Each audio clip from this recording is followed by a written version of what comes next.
There is a version of low self-esteem that nobody talks about. Not the obvious kind, where someone sits in the corner at parties and cannot make eye contact. The invisible kind. The kind that hides behind a smile, behind humor, behind being the most helpful person in the room. The kind that looks completely fine on the outside, while slowly eating away at everything on the inside. And the reason most people never catch it is because it does not feel like low self-esteem. It feels like being considerate. It feels like being humble. It feels like just being a good person. But underneath every single one of these behaviors is the same quiet belief that you are somehow not enough. Here are 7 signs you have low self-esteem without even realizing it. Number 1, you apologize for things that are not your fault. You bump into a door and say sorry to the door. Someone raises their voice at you and you apologize for making them angry. A plan falls through because of someone else, and somehow you end up being the one who feels responsible.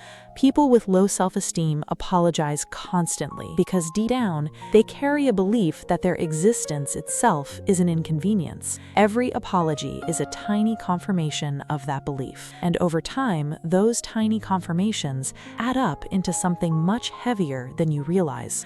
Number 2, you cannot take a compliment. Someone tells you that you did a great job, and your immediate response is to deflect it. You say it was nothing, you say anyone could have done it, you point out everything that went wrong instead of accepting what went right. This feels like humility. It's not. It's your brain rejecting positive information about yourself because it contradicts the story you've been telling yourself for years. You have practiced believing you are not that good for so long that when evidence shows up proving otherwise, your brain automatically throws it away. Number 3, you need other people to make decisions for you. Where do you want to eat? I don't mind. Whatever you want. What do you think I should do? Should I take this job? Does this look okay on me? Constantly seeking external validation for decisions, even small ones, is a sign that you do not trust your own judgment. And not trusting your own judgment is one of the clearest signs of low self-esteem there is.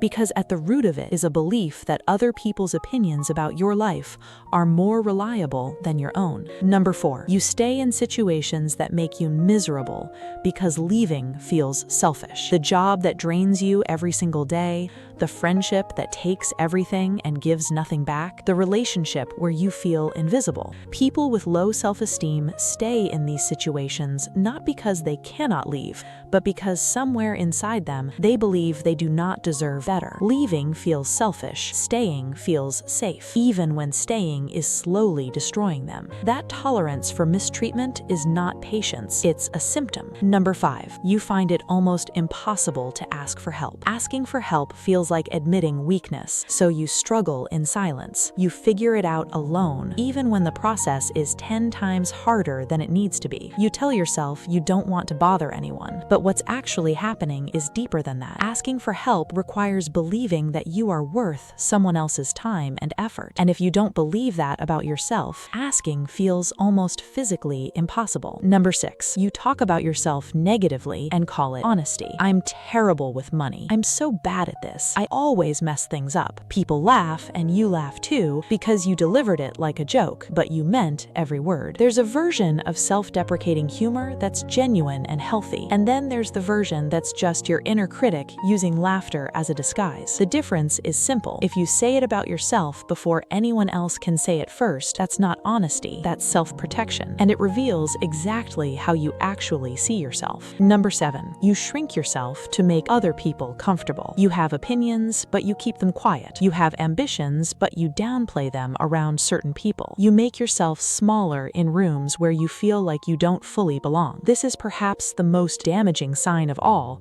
because it's so easy to justify. You tell yourself you're just being respectful. You tell yourself not everyone needs to know your business. But the truth is, you've spent so long making space for everyone else that you've forgotten you're allowed to take up space too. Low self-esteem is not always the person who can't get out of bed. Sometimes it's the most agreeable person in the room, the one who never complains, the one who always shows up for everyone else, the one who looks completely fine. The first step to changing any of this is the hardest one, admitting that the way you've been treating yourself is not humility, it's a habit. And like every habit, it can be broken, but only once you can see it clearly for what it actually is.